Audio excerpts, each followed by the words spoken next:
Hello, solopreneurs. Today, we are going to talk about something that maybe doesn't get talked about often enough. Sometimes when you need to diagnose problems in your business, it helps to put yourself in your customer's shoes. And that's never more true than when you don't get the gig. How many times do you get passed over? And you're just like, I don't know, what's going on? Well, let's look at it from your buyer's shoes. Think about a buying experience that kind of went bad for you. Something that left you feeling uncomfortable and you passed over someone. That's what we're going to talk about today. The things that you may subtly be doing that could be causing your clients to run away. So, welcome to the Solopreneur Life Podcast. I am your host, Kathryn Aragon. At Solopreneur Life, we are all about building and scaling your business so you can enjoy the freedom and flexibility that comes with running your own business. I hope you'll join us every week as we dive into the ups and downs of running a solo business. Today's topic, would you hire you? But before we dive in, take a minute to subscribe to the Solopreneur Life Podcast so you don't miss a single episode. So, I want to start with the story of 3 printers. For 5 months now, I have actually been working on getting one client. The deal isn't secure yet. I've been just working with this client, trying to get things ironed out so we actually know what goes into the contract. Well, as I'm trying to do this, I have to print physical newsletters, samples of the newsletters, and work out arrangements with printers. So I've been the buyer on this one as well as the seller. I have been trying to nail down a printer. Now you would think that this isn't such a hard thing, but this is why I want to talk about this with you. How many times are we sending signals to the buyer that, no, you don't really want to go with me? That's happening way more than you realize. I started with a printer that I know personally. He was great until he wasn't. And that's, again, so many times what happens. There needs to be consistency when we are trying to sell our services. We can't be upbeat and all in on one day and then, I really don't care the next day. And you know how it is. We may feel up and down. We may feel good about a client one day and not the next. But we can't let that determine how we interface with our prospects and clients. This guy, he didn't return my calls.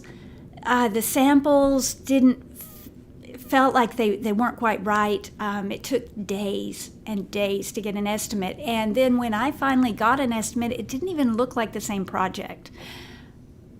Can you say sending signals? Yeah, obviously, I know 5 months is a long time. And I think he was getting tired of it too.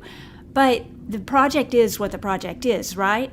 So I had to go shopping around. Maybe a local printer, someone who I can actually walk into their store. I found one that got 5-star reviews. The comments on his website, anytime someone left a review, he replied, and it was like, oh wow, look how engaged he is. That's the guy. No. Apparently, you can't trust that. I called this guy. And I wanted to talk to him. They said, nope, I couldn't talk to him. So I left a message for him to call me back. I waited an entire week, finally called him back. He was like, oh, yeah. He was on the way out. He didn't want to talk to me at that moment. But I was sounding a little peeved, I know. So he got on the phone with me and he said, no, you just need to get me more details and I'll give you an estimate.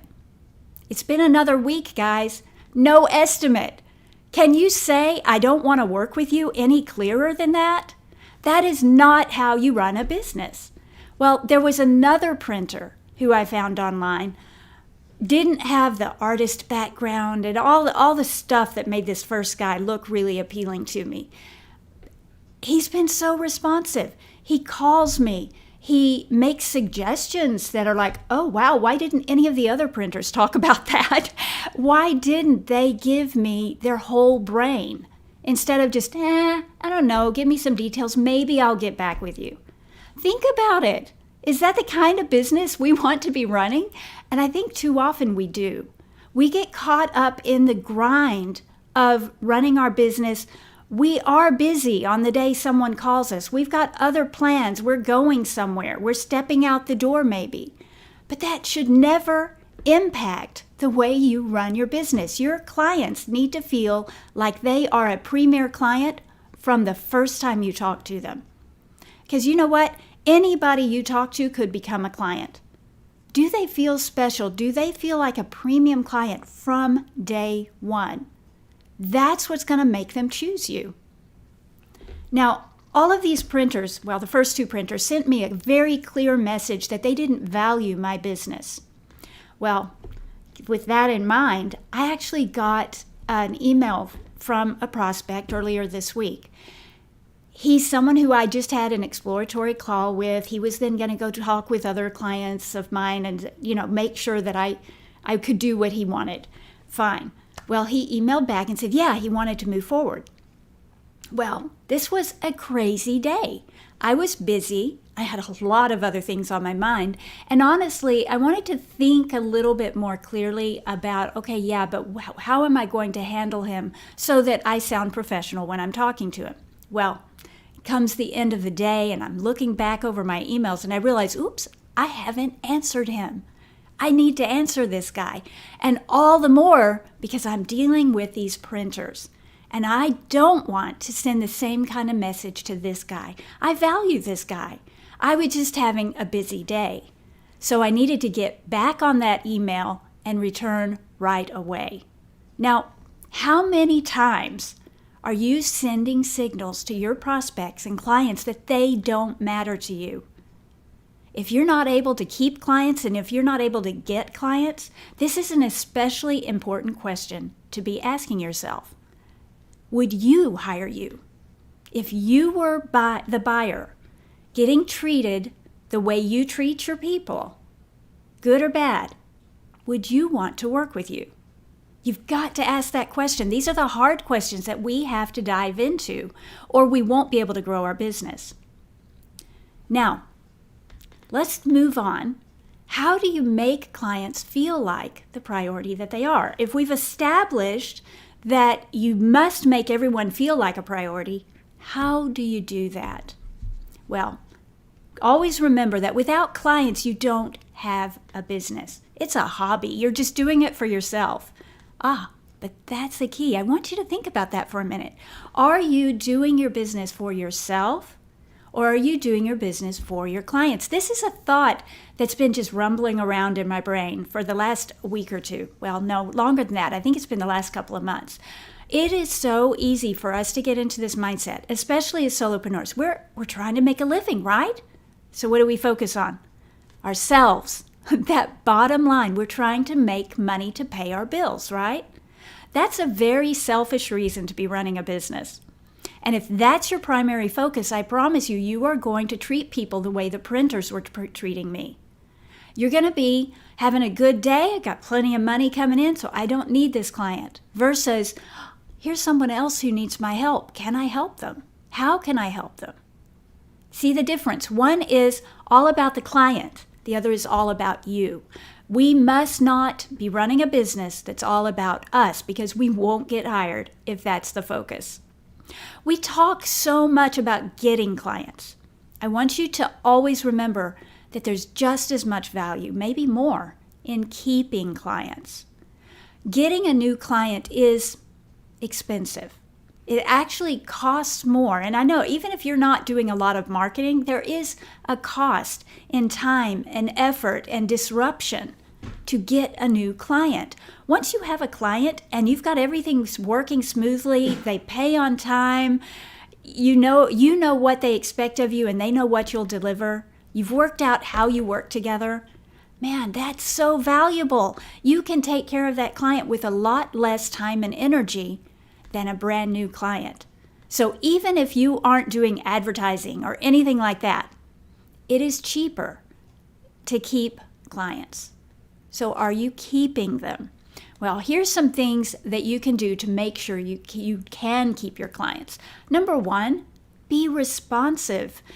if someone sends you an email or a message or calls you, be available. Go ahead and reply to them in a timely manner. I fall into the trap of maybe responding too quickly.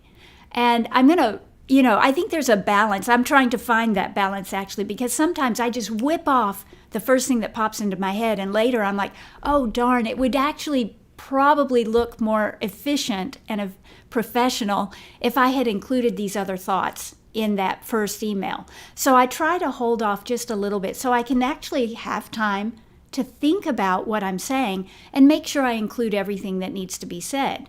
But I need to do that in a timely fashion, and so do you. I promise you, if you wait more than 24 hours to get back to a client, they're going to feel frustrated. Most of the time, they really want an answer within an hour.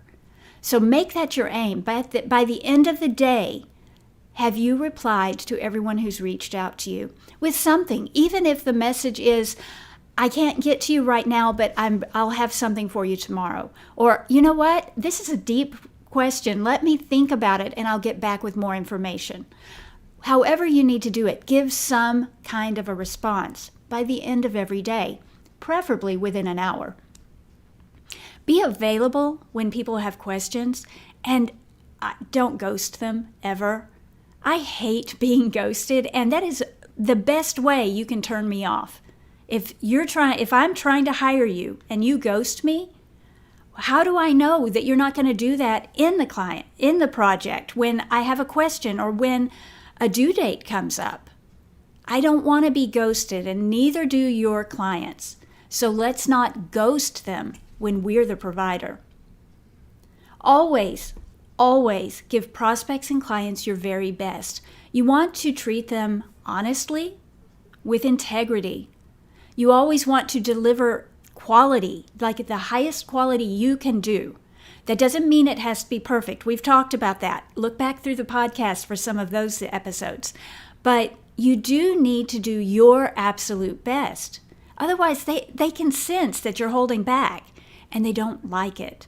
If you're always giving your best, if you're always helping them succeed, they're going to keep coming back. The other thing is give them value for their money.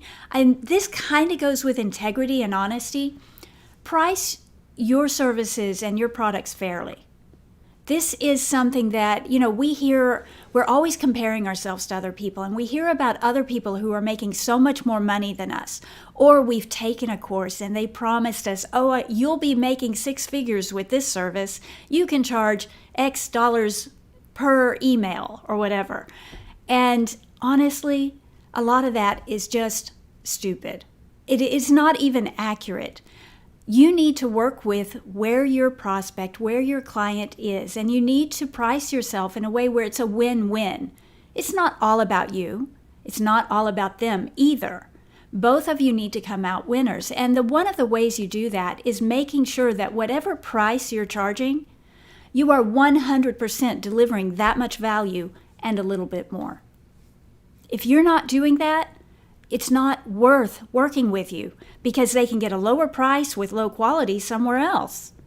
And if they want that quality and if they want that value, you need to be the only one who's giving it to them. That's how you keep your clients. Next thing I want you to do is care about their problems. We've already talked about this a little bit. Can you treat their project as if it's yours? Their business success as if it's as important as your business success? If you can do that, you will win their hearts. What they want is someone who will help them, partner with them to grow their business and care about it as much as they do. But if you're just there to do a job and draw a paycheck, you may as well be an employee, honestly. Okay, help them achieve their goals. Treat their goals as if they're your goals. And next, over-deliver. Always deliver as promised. Always deliver on time. I try to be early.